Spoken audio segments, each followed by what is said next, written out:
This is the most full I have ever seen this pond. We're having a record amount of water here.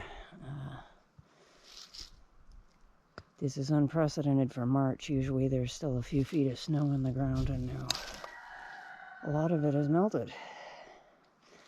And that's fucking crazy. This overflow spillway has never actually been used. It's never come up this high. And despite the 3 leaks that I showed, it's actually overflowing. Unfortunately, because the spillway wasn't built correctly and these rocks are here, fuck knows why, it's just going down under this rock here into the ground instead of continuing to flow out down here like it's intended to do or was supposed to do.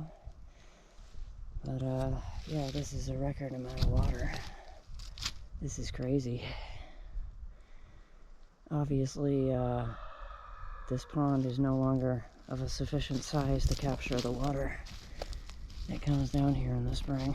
Not that I ever thought it was a sufficient size. This is like a quarter of the size of a pond I wanted. It'd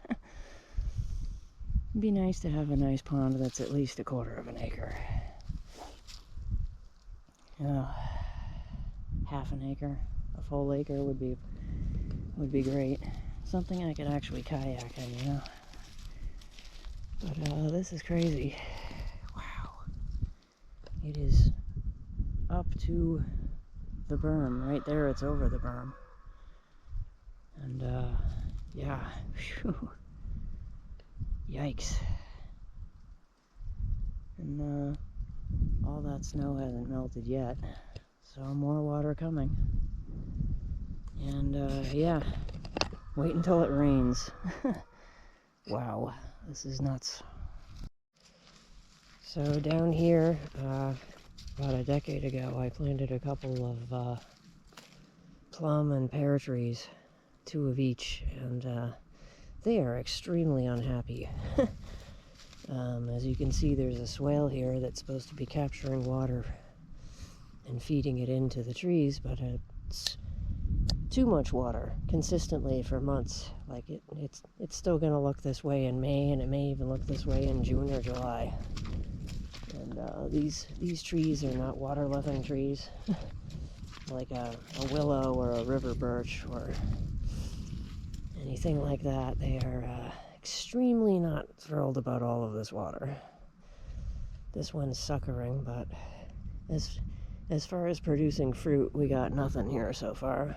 This one makes little tiny pears that it's got some sort of disease, I think, because the pears are small and they're kind of ugly and cracked open while they're still on the tree. And well, the goats have killed just about everything else I planted out here except for that Sweet 16 apple that's only alive because of the fencing around it. Bunch of other little trees out here have just been decimated. Like this whole swale back here was planted with trees, and I don't think there's one of them that's still alive. You can check. What's this one? This looks like a pear.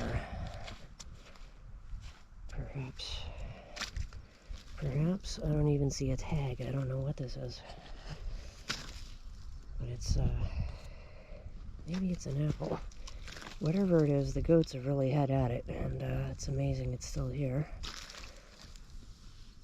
And yeah, I don't see any tag down here. Shit, I don't know what this is. Goats are also good at eating the tags off of your trees along with killing them, but nothing else in this swale made it. And this was some lovely apple tree like an Ashmead's kernel or a Wolf River at one point before goats got it. So, yeah. Very wet, and the trees aren't loving it, and don't ever keep goats near your edible food forest. If they get out, they can just decimate it. Hey everybody, just a quick reminder that we have Compost the Wealthy shirts in our store. Link is below, right above the comments section. And, can show your support for composting the wealthy by rocking one of these shirts, tote bags, stickers, whole bunch of stuff. So check it out. I do not have a good shot here from inside the house, and I think if I go outside I might spook them and they might fly away, but there's a wild duck pair that visits the pond every year, and they have arrived. They are here this morning, and this is both wonderful and terrifying. It's wonderful because I've brought wildlife to an area that probably didn't have ducks visiting it before, and turtles and fish and all sorts of stuff in there. And the downside to the wild birds visiting, because there's also a blue heron that I'm expecting will show up in the next month or two. The downside to this is the bird flu epidemic going on right now. These adorable wild ducks. There's a duck down there with her boyfriend, a drake. And they're right by that rock down there. I don't know if you guys can see. This is as much as I can zoom in with a GoPro Hero 8, so... and, they're down there at the pond, and, they're having a blast. The problem is that, if my ducks or goose get loose and go down to the pond, and these ducks or any other bird that has visited the pond is carrying bird flu, then my ducks or goose will get the bird flu and bring it back up to everybody else. Even though the ducks and the geese are segregated from the chickens right now, they're close enough to their coops where if a chicken gets loose and goes over to a duck, you see the problem. So I need every one of my birds in a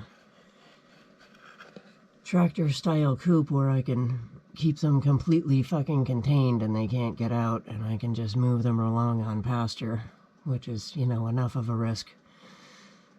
But birds have to be moved around somehow. And get them out of this current situation where I open a coop door and they come running out and jump over all the fencing that I have up to keep them in, because it is just a matter of time before tragedy strikes here if I don't get my birds contained. I might have to even rehome them. This is ridiculous. I don't have a mudroom that I can keep my boots and my gloves in to keep them from having to go inside the house, which is another major biosecurity issue.